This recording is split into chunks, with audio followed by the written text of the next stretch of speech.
别着急，他们不陪你玩，不陪你玩。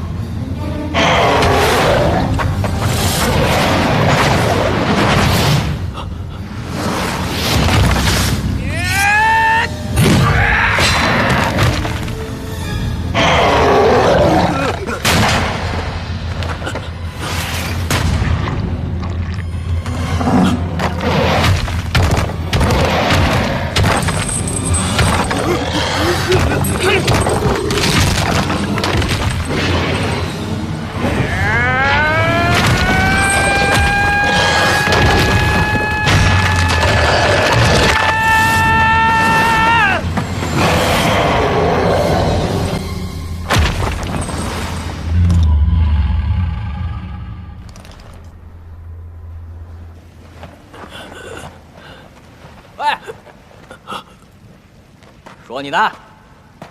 他们都走了，你怎么还不走啊？我不能走，我得留在这儿。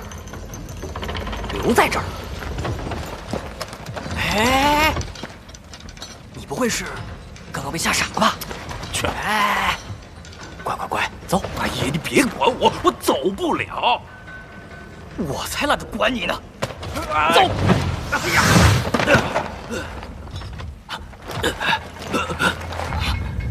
天府印，说，你到底谁？我都已经跟你说了，我不能出去。你这猴子是要害死我吗？天府印又如何？既然结界出不去，那咱就从南天门走。走！哎呀，你不，哎呦，我要回去。大仙，你明知道是天府印，你救得了我一时，救不了我一世啊！老孙受人之托，是要将所有被铁明星君奴役之人全部带走，一个也不能少。给我走！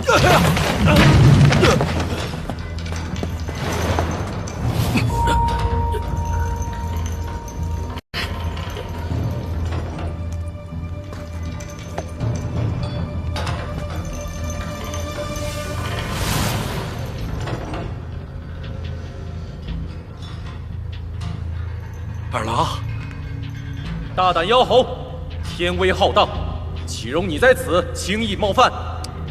速速放下此人，随我回凌霄宝殿伏法认罪，否则……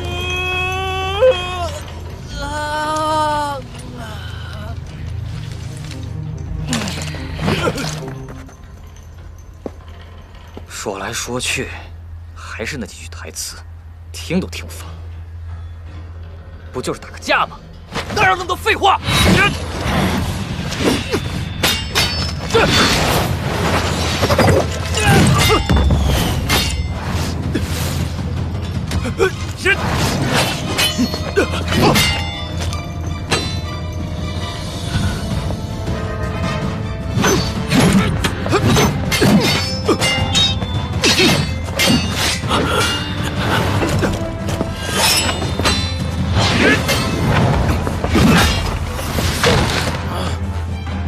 快走！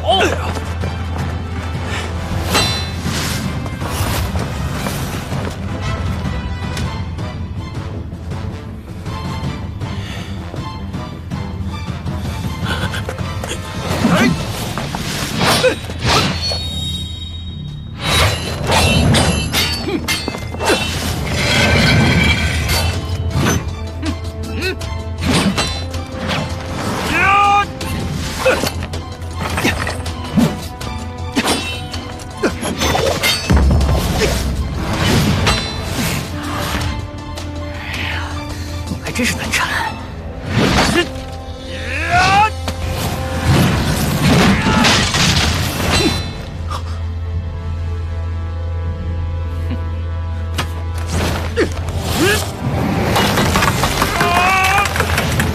现在该轮到我了。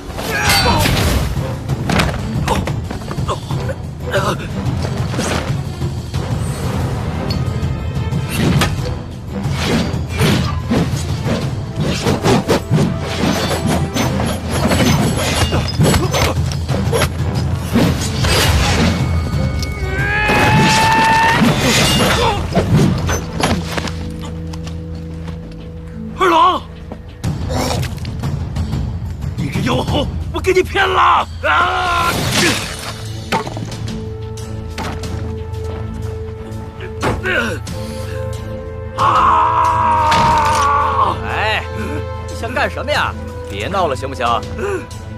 走了。哎呀，走了！你们谁都不许离开！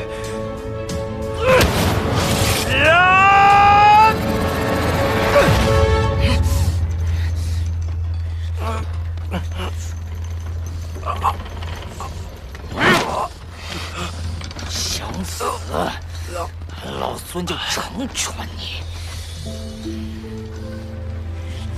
住手！放了他！我现在就跟你走！放开他！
俺老孙曾听闻过一件趣事，说是那天上玉帝的妹妹云华仙女，暗自跟人间的一介穷书生私会。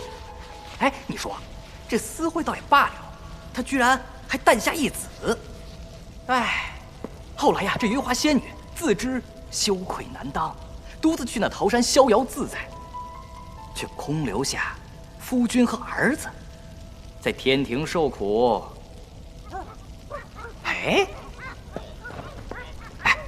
你说这件事情到底是谣言呢，还是确有其事呢？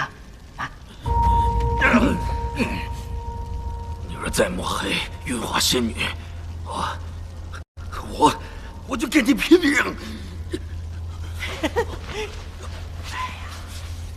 冷白，哎，想不到杨天佑竟然还有点骨气。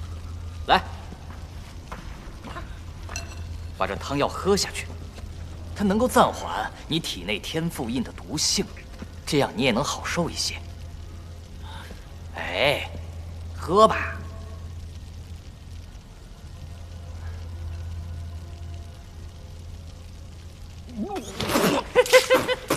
这什么鬼东西啊！这可是俺老孙的童子尿。哎，有没有觉得你现在体内热流涌动，已经舒服多了？你什么你？俺老孙这是在救你的命。救我？你有什么本事？哼，你可别看不起猴子。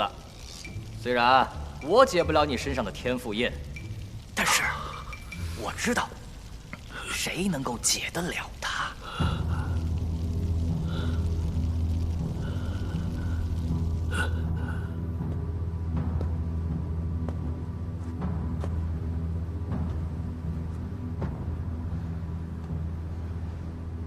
没用的东西！身为天庭守门，居然让那猴子带着犯人从眼皮子底下逃走。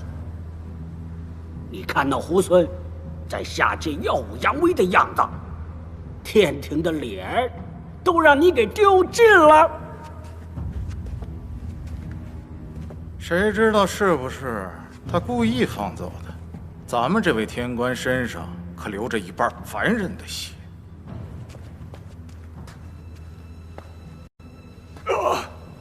秉行君，老朽愿带天兵去往那花果山，与那破猴一战，扬我天威。望星君恩准呐！哎，大哥，是不是得肺痨了？不碍事，不碍事。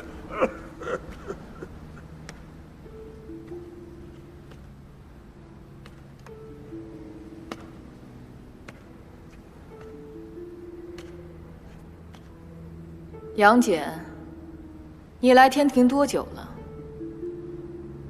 已有500余年。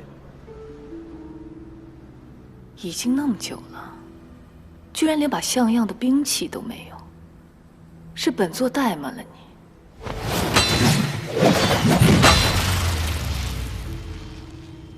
你的生父曾犯下天地难容的大罪，众神慈悲为怀，命他在绝求之域勤劳体修，积善消业。可惜他终究只是一介凡人，如今却又是错上加错。杨戬，你作为他的儿子，可否帮本座，帮本座好好劝劝他，劝他迷途知返呢？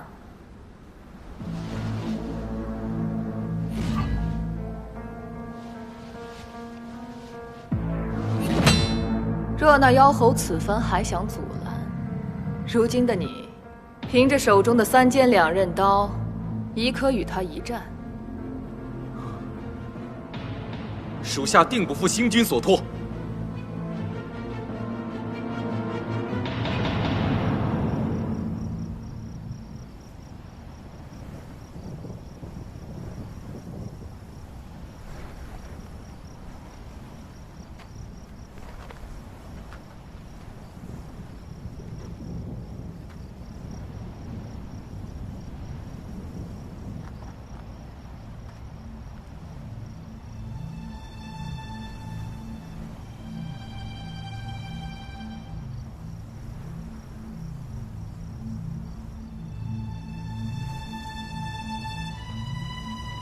说起来，这里也曾经算是东陆各州里少有的繁华之地。你相信凡人可以夺造化之能，进而修仙长生吗？但是他们相信，要不是因为有琉璃阁下，恐怕这些人至今都还被蒙在鼓里。琉璃，琉璃是谁啊？他本为铁面星君的人格所在，与之互为一体。由于不满自己神格的所作所为，故而在那场诸神之战化身为琉璃，与自己的神格兵戎相见。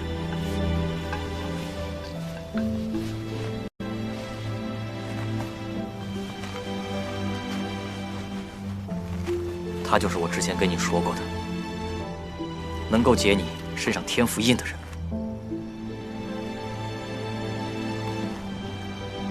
这些，都是在那场诸神大战中的幸存之人。100年以来，他们因为体内怨气积累，久聚不散，故而化作夜妖。后又在此等候100年，为的就是有朝一日，能够有人从铁面星君的手里把他们的亲人给救回来。我明白了。所以你不辞辛劳到天庭上去解救我们，就是这个原因吧？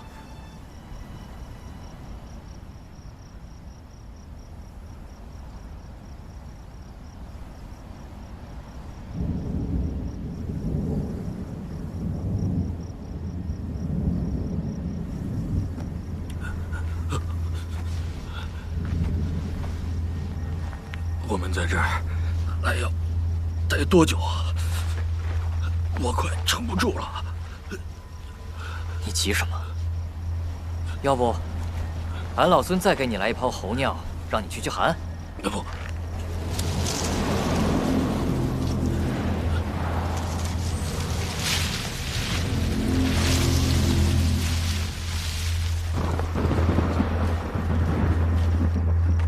这里不会有鬼吧？他们来了。他们是谁啊？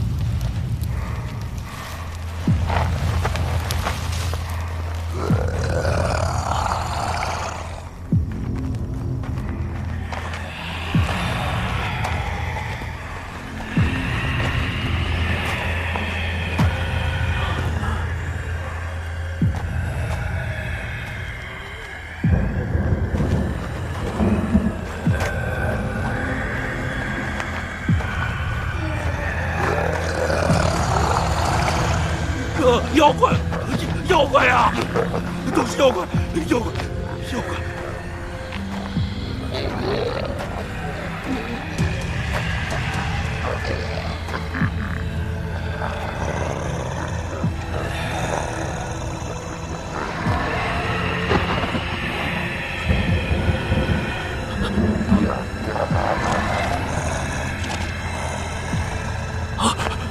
铁面星君，哎，那个是琉璃，不是天上那个疯婆娘。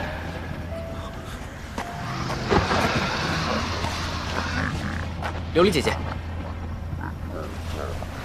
补天石，听说你也有自己的名字了。菩提师傅说我心猿意马，赐名悟空，是希望我收住猿心，悟得空境。悟空，那我所托之事，你可办成了？只需等着便好了。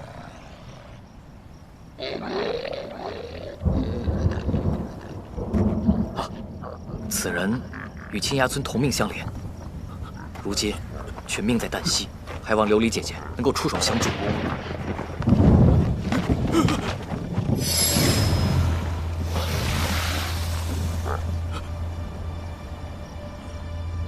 天府印，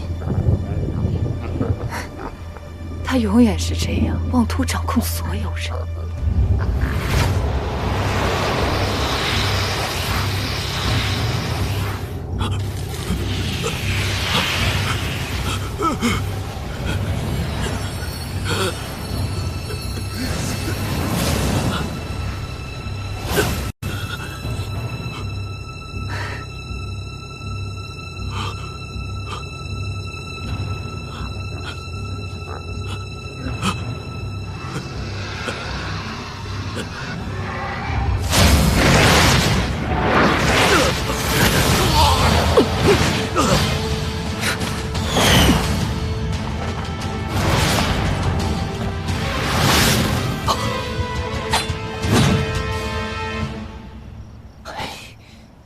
这个臭小子，早不来晚不来，偏偏这个时候来。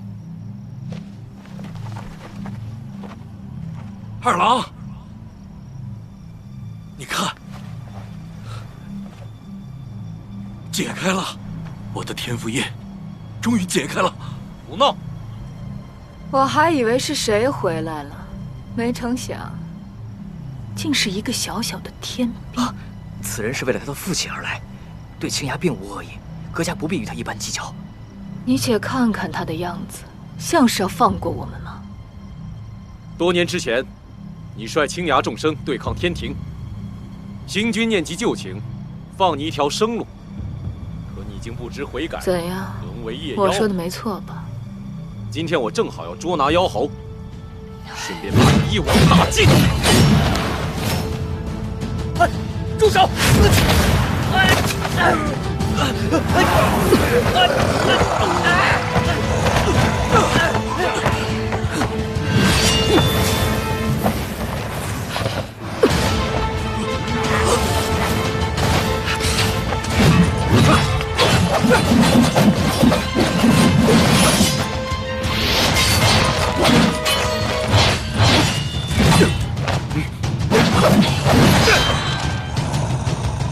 我就不信我灭不了你！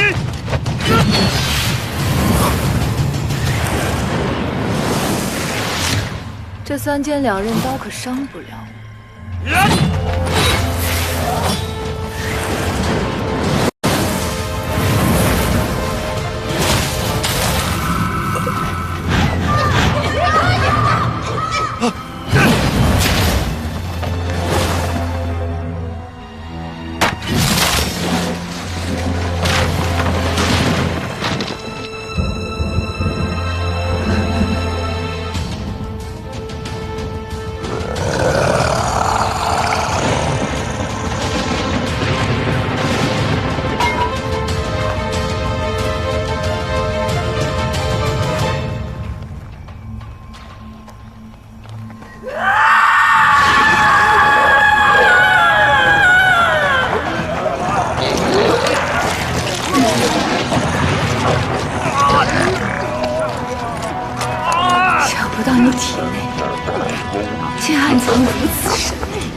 原来连你自己也不知道。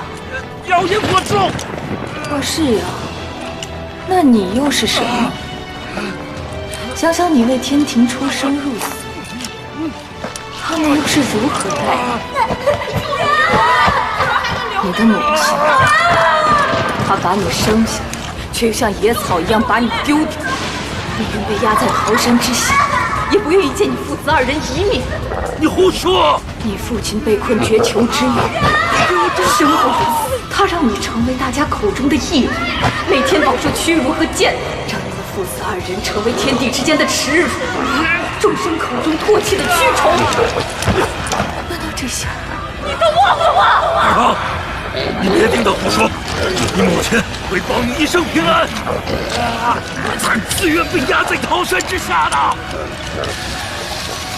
没错，就是这股力，你越是愤怒，就越是强大。其实，就让我来助你摆脱这场宿命。给我醒醒！他为你日日夜夜承受天劫之苦，不是要让你在此自轻自贱，而是要让你好好活着。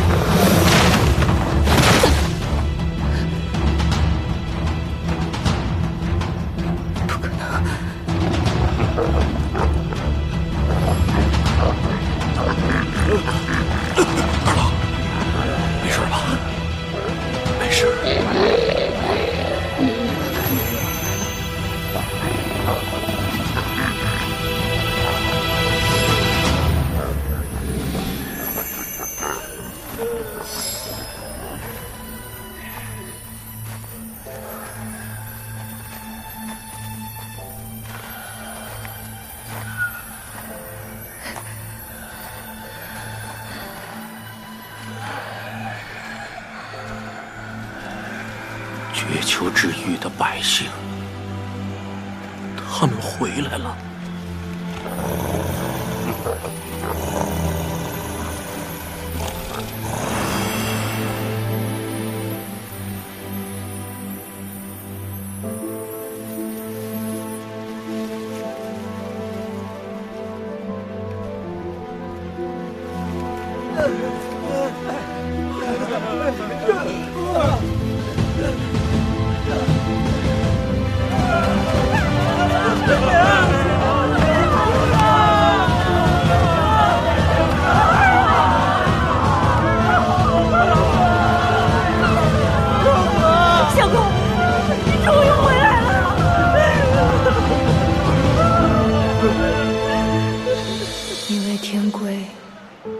人性，我为自由摒弃身心。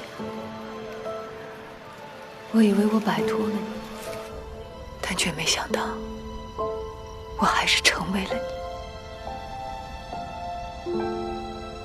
原来错的是我呀！如果你娘能回来，我们一家人也能如他们那般团聚了。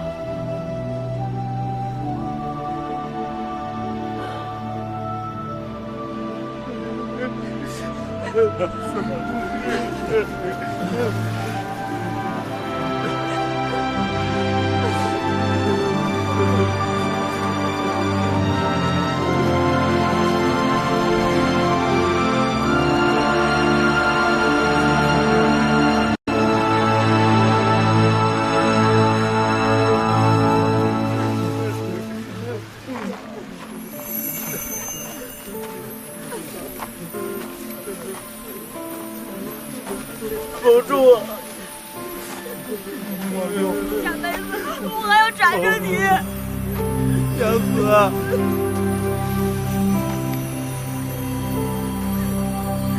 我还在青崖等你。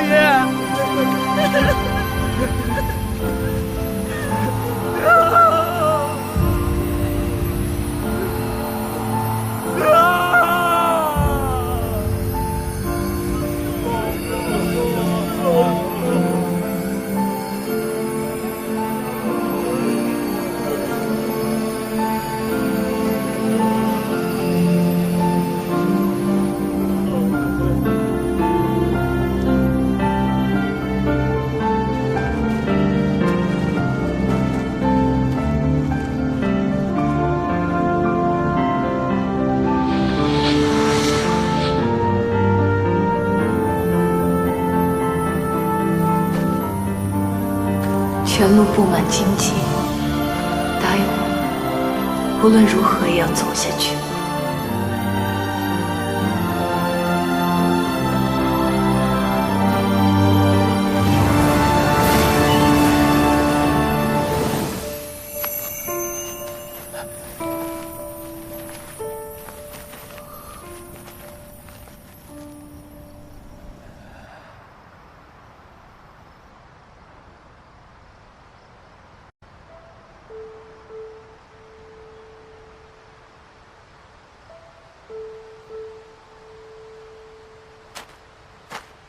唉，才知道你儿子在天庭这么受委屈，真不容易。哎，不如你去劝劝他，让他跟随俺老孙去花果山。俺老孙，哎，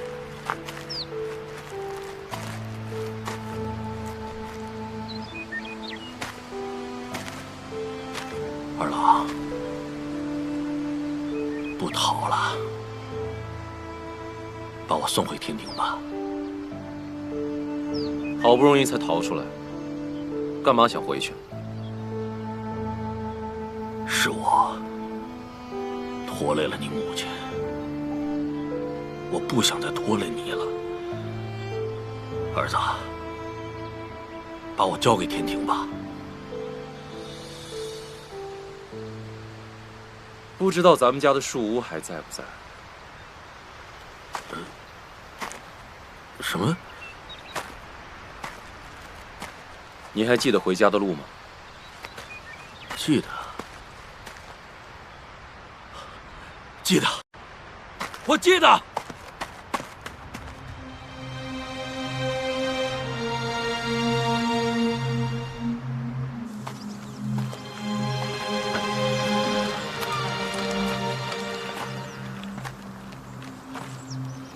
没想到有生之年还能回来。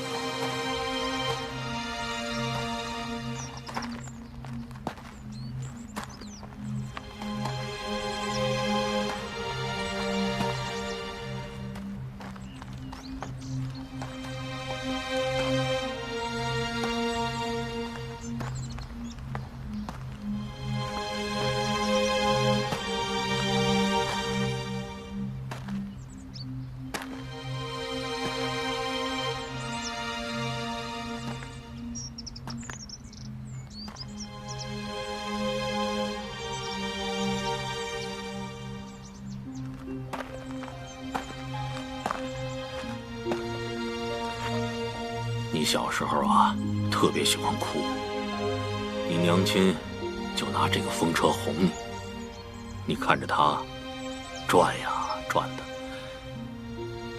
没想到一眨眼的功夫，你都这么大了。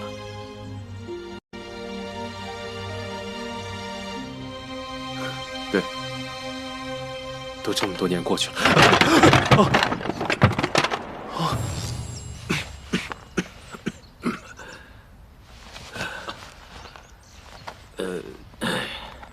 应该还能修的吧？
条件有限，今晚啊，先对付一顿。爹呀，明天好好的给你露一手。啊，来，尝尝咸蛋如何？我听老君说过，娘在天庭是掌管八风消息、五运气候的风神。是啊，风虽无形，但无处不在。每次风起时，我都会觉得是你母亲陪在我身边。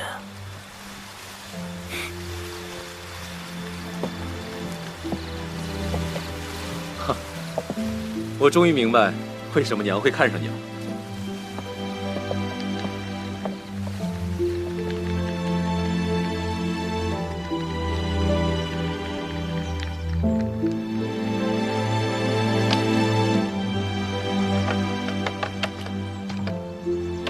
爹，修好了。哎，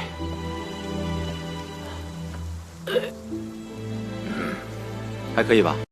啊，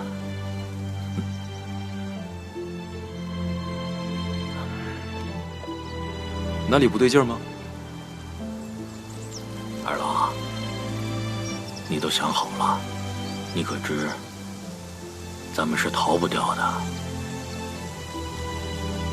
凡人就是凡人，哪怕在天庭活了这么多年，还是改不了低贱的气息。爹，啊，屋里的粥怕是快熬干了，进去帮我看看。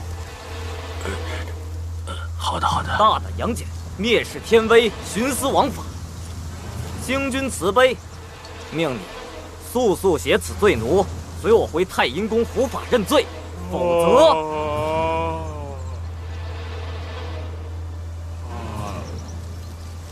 原来是这种感觉啊！果然好啰嗦。正好，早就看你小子不顺眼了。哎，打归打，你要是敢把我院子里的东西打烂的话，我可绝对饶不了你啊！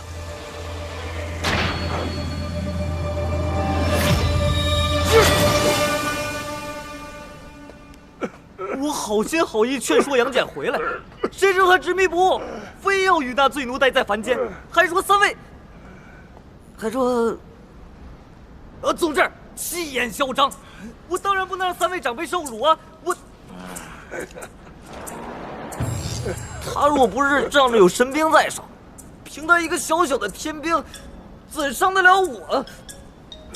反了！杨戬只怕是要反了！来人呐，随老朽下凡去捉拿这孽畜！抄家伙！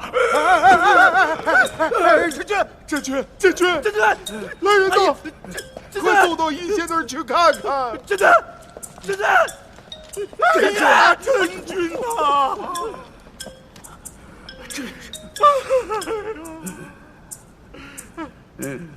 你说，老君他一向公允秉正，怎么教出杨戬这个离经叛道之徒？这要是传出去啊，老君的颜面何在呀？哎，老君和二郎本无师徒之名，是二郎不长进，这不怪老君。只是这铁面星君出关在即，他的脾性你我是知道的。此事若是让星君大人知道了，二郎恐是在劫难逃啊！二位声再大点儿，老夫耳背，听不出你们话里有话。也罢，待老夫亲自下凡走一趟。哎，老君留步啊！这杨戬是自家孩子，这前边路长着呢。这孙悟空可是个外人，而且他犯下了大忌。咱们可给自家孩子留一个在铁面星君面前赎罪的机会呀！老夫自有分寸。哈哈哈！真是高明。二郎啊，你这么单肩背这个箩筐不行啊！怎么了？会把肩膀给坏了。你就别管我了，我就爱这样背。啊？那位老先生在干什么呀？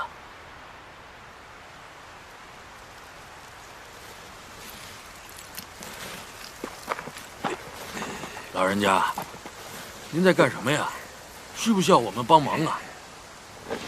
哎呦，几年前我偶遇这条小鱼儿，甚是喜欢，把它养在水缸之中，日日以谷物为食，悉心照料。却不想，它长大之后啊，竟对外面的世界心存念想，总想找机会离开。小鱼啊，小鱼，你只知道外面的世界好，哎，却不知道，你离开了水，只是死路一条啊！我来帮你吧，爹，你腿脚不便，早点回家吧。老人家我来帮就好。这样也好啊，免得他伤心失神，再出什么差池啊！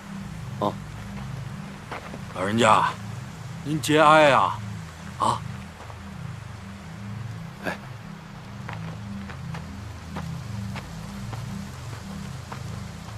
哎，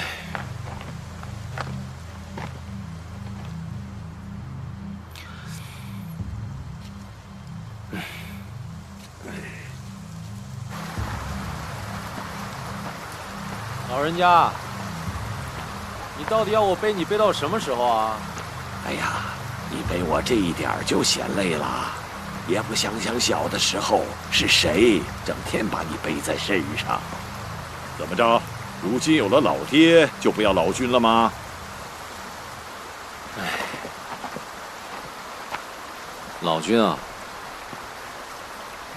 我既然把我父亲带到这里来了，就不准备再回到天庭去了。我更加不会让我的父亲回到那个暗无天日之处。杨戬啊，杨戬，你当真要做那个渴死的鱼吗？或许对于他们来说，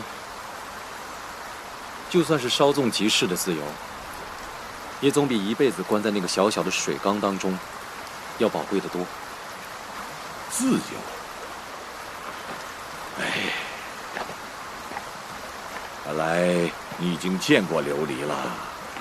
你们只知道铁面星君为达目的不择手段，却不知道曾几何时，他也时常将这二字挂在嘴边呐。哼，他高高在上，他又怎么会知道这两个字对芸芸众生的意义？他比任何人都懂。100年前，玉帝让铁面星君代统三界秩序，掌万物法则。后来，星君发现他内心的人格对众生存有怜悯，而这怜悯之心却在偷偷地影响着他的判断。于是，他决定留神格，舍人意。自此，才有了你眼中这位杀伐果断的铁面星君。怎料那被抛弃的人格流落凡间，以自由之名化身为众生拥戴的琉璃，对抗自己的神格铁面星君。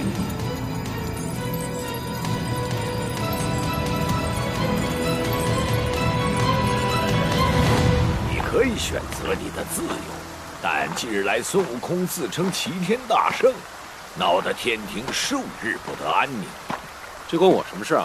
孙悟空带你父亲大闹绝球之域，如果没有个交代，他和你父亲都逃不了。你了解铁面星君，他是不会放过你父亲，为此善罢甘休的。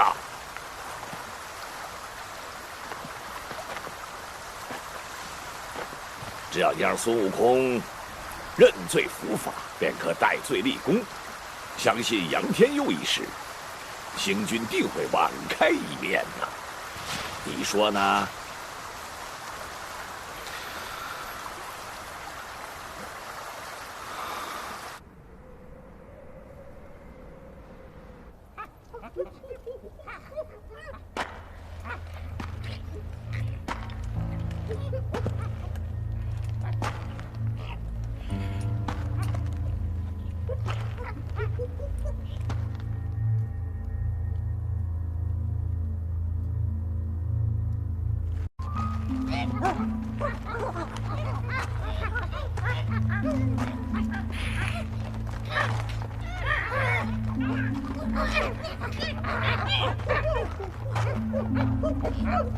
孩儿们，此人与我是旧相识，孩儿们都散了吧。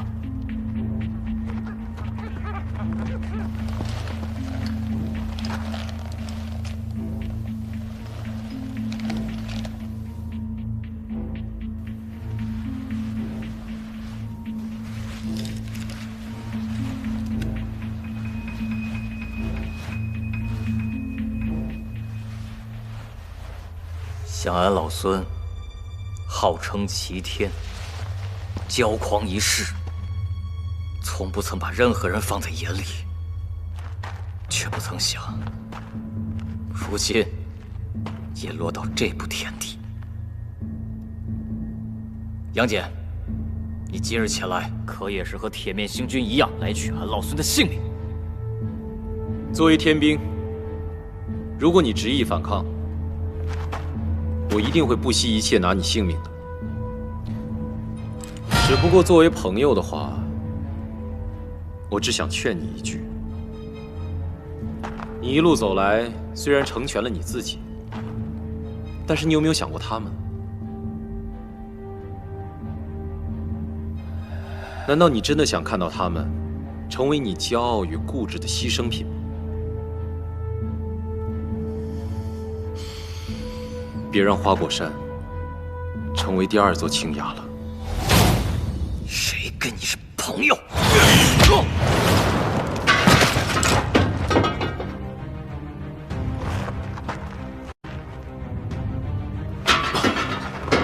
拿起武器！你们这些臭神仙，少在俺老子面前装孙！你只是喊罢了，你在喊你自己，连区区的花果山都保护不了。你给我闭嘴！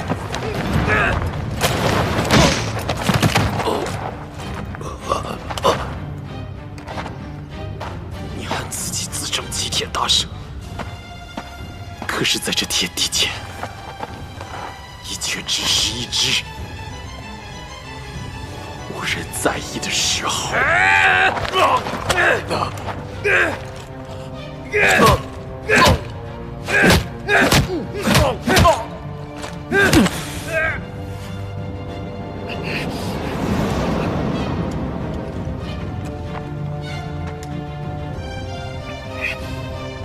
你连自己都不敢面对，怎么就保护他们呢？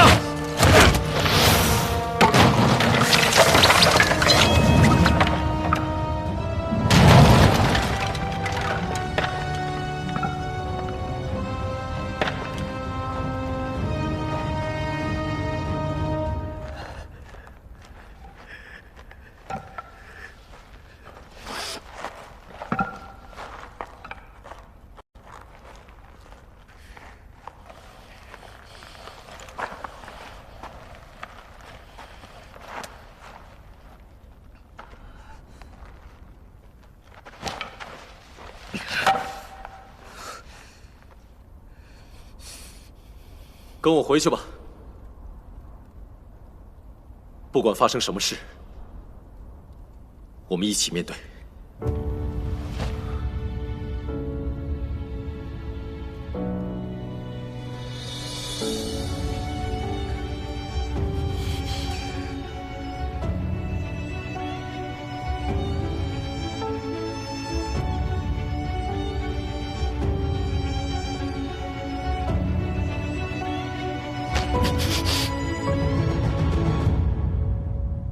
杨戬，你奉星君法旨下凡，却因留恋凡间，误入歧途。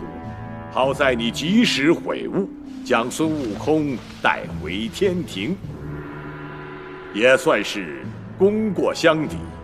日后还望你好自为之啊！杨戬，谨遵老君教诲。起来吧。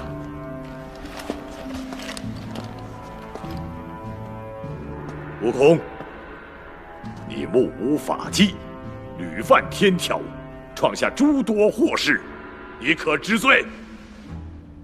俺老孙既然来了，就能接受所有的处罚。你行迹恶劣，本该严惩，但天恩浩大，念你乃女娲补天之时所化，身负天地灵气。只要你潜心养马500年，日日忏悔思过，便可将功补过。你可愿意接受？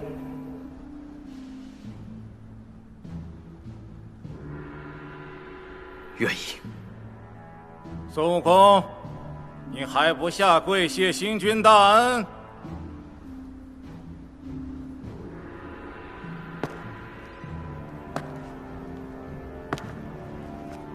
俺老孙早就说过，此生不跪任何人。你这泼猴！天兵天将何在？拿下！不必了。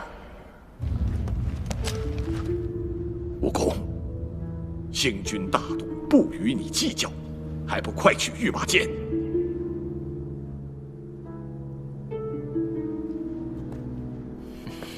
慢着，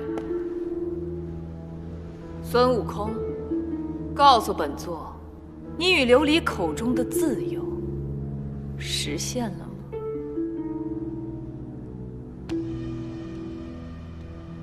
带他上来。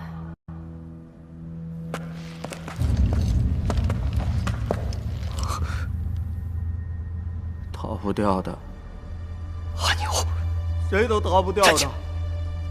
我们有生有世都要被困在这绝秋之域里头。站起来！再也回不去了。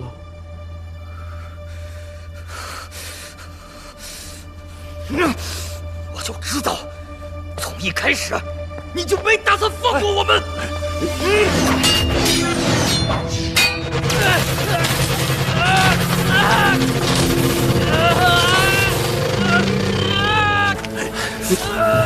杨戬，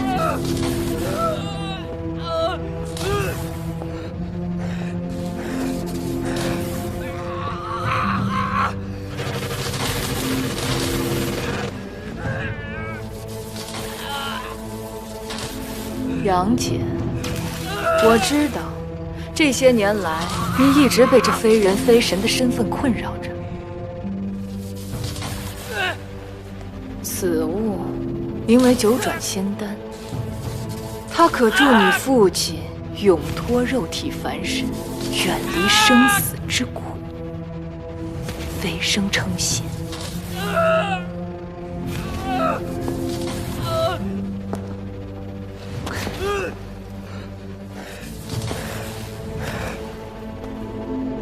杀了他！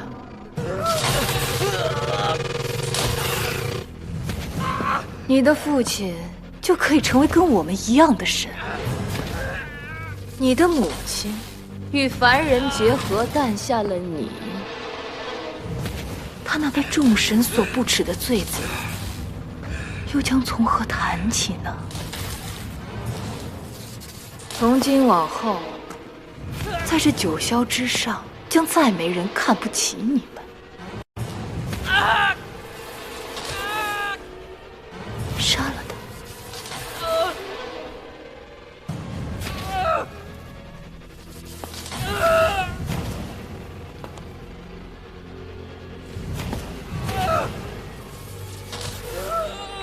我从小到大都遭众人白眼，思念父母而不得团聚。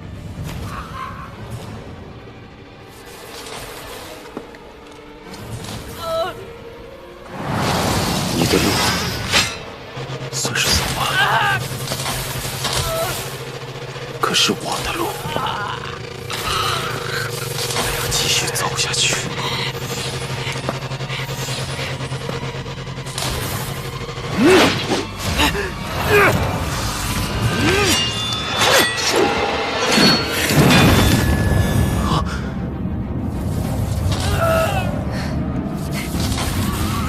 这天地间怎会有如此好事？凡人永远都只是凡人，不可能成神。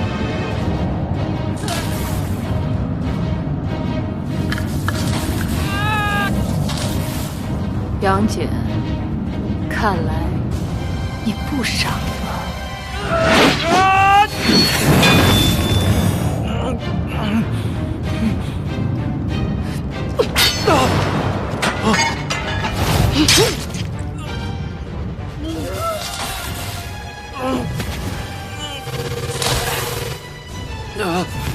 明明可以成神，为什么要自寻死路？因为有些东西你能舍掉，可我舍不掉。老君，交给你了。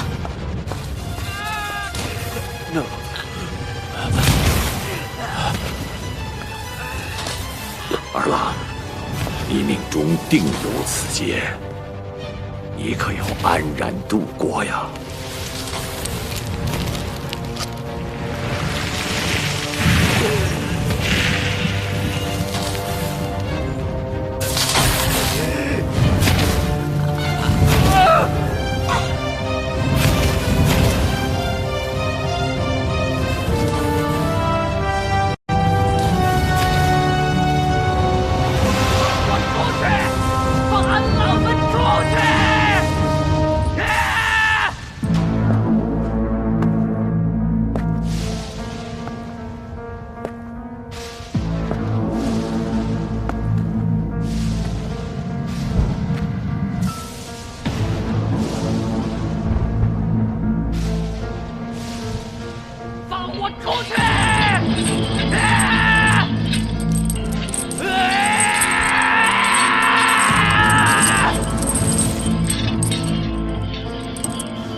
这就是他与天作对的下场。你教会他们自由，却将他们推入万劫不复的深渊。孙悟空如此，整个青崖村亦是如此。是你害了他们。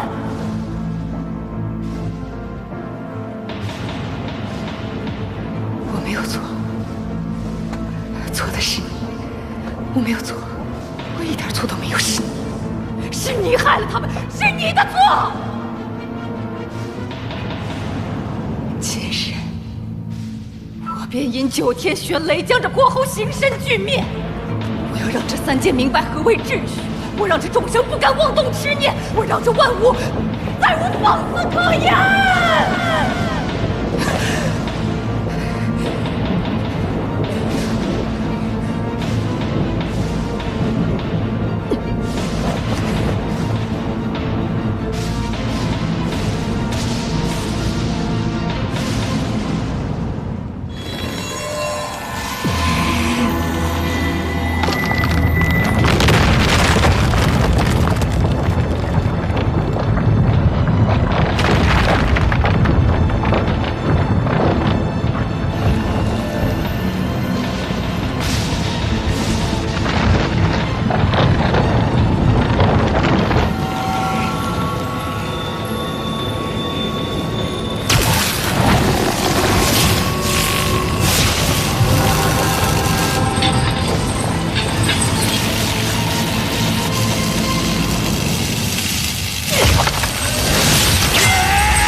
郎，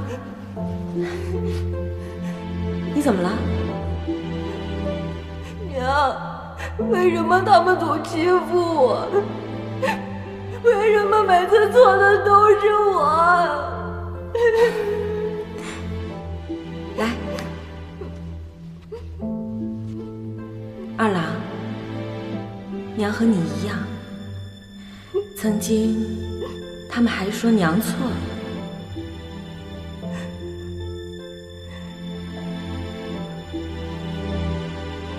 乌兰呢？后来娘就有了你呀。你让娘成为了天底下最幸福的人。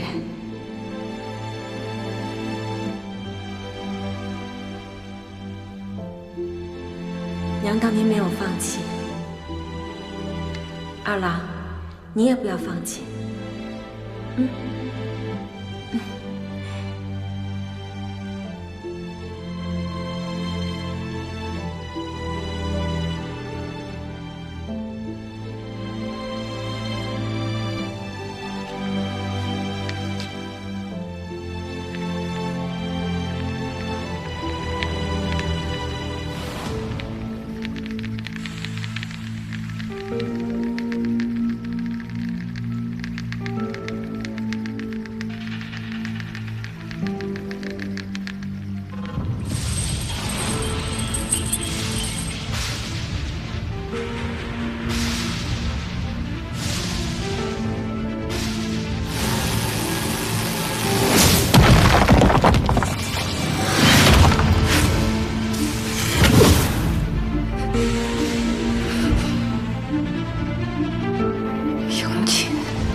怪本座一时疏忽，竟让你这孽障开了天眼。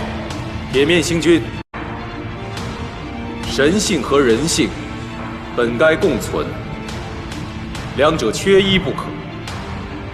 可你身兼仙职，却连自己都接纳不了，又如何接纳众生呢？一派胡言！凡人如草芥，死不足惜。只有神，才是这天地间至高无上的存在。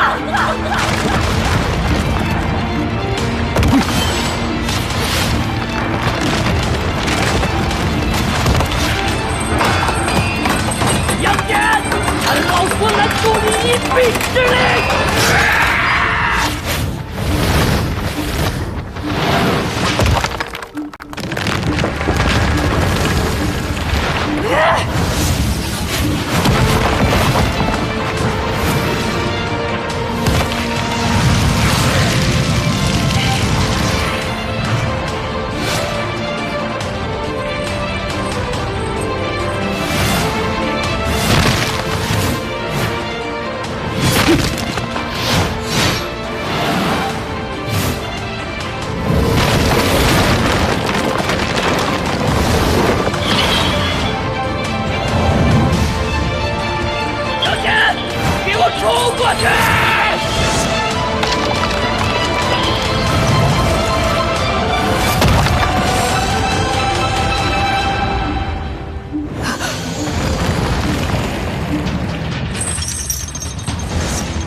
天庭无道，食言而肥。今日，俺老孙就要彻底毁了他，让众生不再受那官制之苦。一切都是铁面星君所为，与天庭无关。你若将其毁掉，便会引来三界动荡。哼，三界动荡又如何？这天宫，俺老孙闹定了。若你执意如此，那就先打过我再说吧。后来的故事，大家就都知道了。倒霉的我被如来佛祖压在五指山下500年，说是让我等一个东土大唐而来的取经儿。取经儿，不就是和尚？我才懒得等呢。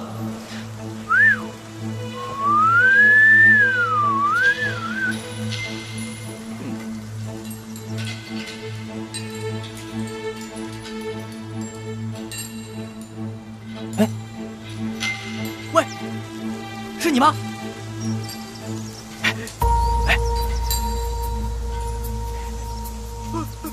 妖怪啊！